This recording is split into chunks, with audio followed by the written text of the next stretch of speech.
Hello friend, এই ঘরে এসে বসলাম। আজকে গিফট পেয়েছি, তোমাদের দেখাবো বলে তাই। দেখো গিফটের ব্যাগটা আগে দেখো। আর এই যে এর মধ্যে কী বলো তো, এটা আগে সেবা দিয়ে খেয়ে নিই। কেদারনাথের প্রসাদ, কেদারনাথ উত্তরাখণ্ডের প্রসাদ এগুলো। বাবু খেয়ে নিস।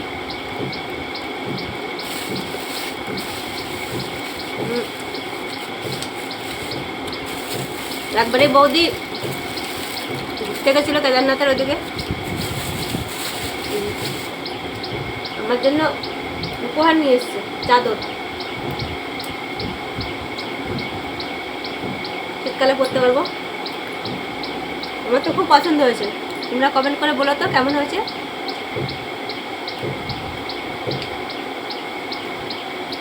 কেউ কিছু দিলে ভীষণ ভালো লাগবে, যেমনই দিক। আর তার সঙ্গে দুটো আম। যাই হোক, এখন দেখি ঘরে টিফিন করবো, কি করা যায়, ভালো লাগছে না। হ্যালো ফ্রেন্ড, কেমন আছো তোমরা সবাই? আশা করছি সকলে ভালো আছো। আমি কিন্তু আজকে ছোট্ট একটি ব্লগ নিয়ে চলে আসলাম। কাজের থেকে বাড়ি চলে এসেছি অনেকক্ষণ। তোমাদের গিফট দেখালাম, গিফটটা পেয়ে আমি ভীষণ খুশি হয়েছি। কেউ কিছু দিলে কিন্তু আমি ভীষণ খুশি হই, সেটা কমা দামেরই হোক আর দামি হোক, আমি ভীষণভাবে খুশি হই। যেহেতু আমাকে তেমন কেউ গিফট করে না, এটা বাস্তব, একদম সত্য কথা।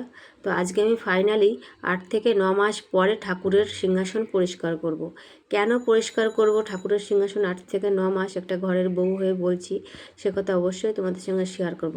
বুকে অনেক কষ্ট নিয়ে কথাটা বলতে হচ্ছে, কেননা আমার বাবা 8 থেকে 9 মাস আগে কিন্তু মারা গেছে। তো তখন থেকে আমার মন মানসিকতা এতটাই খারাপ, বলবো না যে ঠাকুরকে বিশ্বাস করি না, অবশ্যই ঠাকুরকে বিশ্বাস না করলে আমরা কিন্তু পৃথিবীর উপরে কেউ বেঁচে থাকতে পারি না।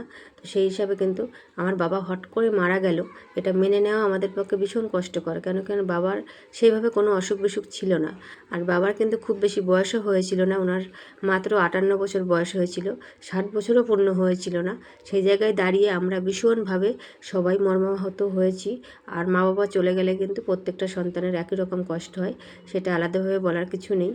কিন্তু আমি খুব গরিব ফ্যামিলি থেকে বিলং করি, যেটা কিনা আমি আমার ব্যক্তিগতটা বলছি। আমি কিন্তু ঘর ভাড়ায় থাকি। বন্ধুরা, তোমরা আমাকে যদি সাপোর্ট করো, আমি এই ভিডিওগুলো করব, তোমাদের সঙ্গে শেয়ার করব। তোমরা আমাকে সাপোর্ট করলে আমি আমার মেয়ে বাচ্চাটাকে একটু বড় করতে পারবো ভালোভাবে। তো আমি কিন্তু কাজবাজ করি, সকাল বিকাল সেগুলোই শেয়ার করি।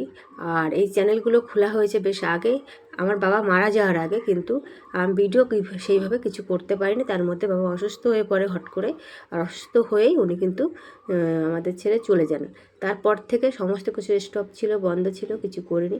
কাজবাজ করছিলাম, কাজবাজ তো না করলে পেট চলবে না। তো আর আমি যেহেতু ঘর ভাড়ায় থাকি, তো মাস গেলে তোমরা জানোই, তো সেগুলো দিতেই হবে, খাও না খাও। আর ঘরের যে আছে সে সেইভাবে কর্মিক না, কাজবাজের অবস্থা বাজার খুব খারাপ। তো সাধারণভাবে জীবনযাপন করি, সাধারণ ফ্যামিলির সাধারণ বউ যেরকম হয়। তো তোমরা আমাকে একটু সাপোর্ট করো প্লিজ, আমার চ্যানেলটিকে সাবস্ক্রাইব করো, আমার পাশে থেকো। আর 5 জনের পাশে যেভাবে থাকো, আমার পাশেও ঠিক সেইভাবে থেকো, আমি এইটুকু তোমাদের কাছে অনুরোধ করছি। আর আমার জীবনটা কিন্তু অতি দুঃখের, দুঃখ কষ্ট নিয়ে আমার জীবন, সুখ শান্তি কিছুই নেই বলতে পারো। কিন্তু হাসি মুখে থাকি, কথা বলি, রান্না করি, খাই, কাজে যাই, এগুলো তো মানুষের জীবনযাত্রা। এগুলো না করলে কিন্তু মানুষ বাঁচতে পারবে না। কিন্তু বুকের ভিতর কার কী আছে সেগুলো কিন্তু কেউ জানে না। তো এখন থেকে ভাবছি যে আমি একটু ভিডিও করব, সবাই যেরকম করে। আমি সত্যি কথা বলতে এইভাবে কোনো এক্সপার্ট নই, কোনো কিছুতেই আমি কিন্তু বুঝি না। আর এখন মানুষ ঠেকে শেখে, তো আমারও সেই অবস্থা হয়েছে। তো 8-9 মাস পরে আজকে ফাইনালি ঠাকুর ঘরটা পরিষ্কার করলাম, ঠাকুর পুজো টুজো দেবো এটা ভেবেছি। আর দেখো মাস্ক পরে নিয়েছি, আমার কিন্তু ভীষণ অ্যালার্জির কারণে আমি মাস্ক পরে নিয়েছি, নাহলে কিন্তু হাঁচি দিতে দিতে কিন্তু আমি মরে যাব, এরকমই একটা অবস্থা। তো সকালবেলা কাজে গিয়ে আজকে মনটা ভীষণ ভালো হয়ে গেল। তার কারণ হচ্ছে গিফটটা পেলাম। কালকেই বৌদিরা এসছে, ওনারা গেছিলো উত্তরাখণ্ড, কেদারনাথের প্রসাদ দিল, তারপরে আমার জন্য একটা চাদর নিয়ে এসছে, ভীষণ খুশি হয়েছি। বৌদি আমাকে ভীষণ ভালোবাসে, ওই বাড়ির বৌদি। শুধু জিনিস দিলেই কিন্তু মানুষ ভালো হয় না, ওনার সত্যি মন মানসিকতা খুব সুন্দর, ভীষণ ভালো। তো যাই হোক, আমার কিন্তু ঠাকুরের সিংহাসন পরিষ্কার করা হয়ে গেছে যতটা পারি। একদম শুকনো ন্যাকড়া দিয়ে ভালো করে ঝেড়ে পুছে নিয়েছি আর কি। ঠাকুর পুজো দেওয়া যাবে এরপরে, আর শুধু এরপরে বাসনটা ভালো করে তেঁতুল ঘুলে মেজে নেব। তো সারাদিন কাজবাজের ভিতর থাকি, আবার বিকাল 5টা উঠে একটু শুয়ে উঠে কিন্তু আবার 6টায় বেরিয়ে যাই। বেরিয়ে গিয়ে সেই রাত্রের গল্প, রাতে ঘরে ঢুকি। যাই হোক, আমার ভিডিওগুলো কেমন লাগে অবশ্যই কমেন্ট করে জানিও। তোমরা যদি আশা ভরসা দাও তাহলে কিন্তু আমি ফুল ভিডিও করে প্রত্যেক দিন ছাড়ার চেষ্টা করব। ধন্যবাদ, সবাই ভালো থেকো।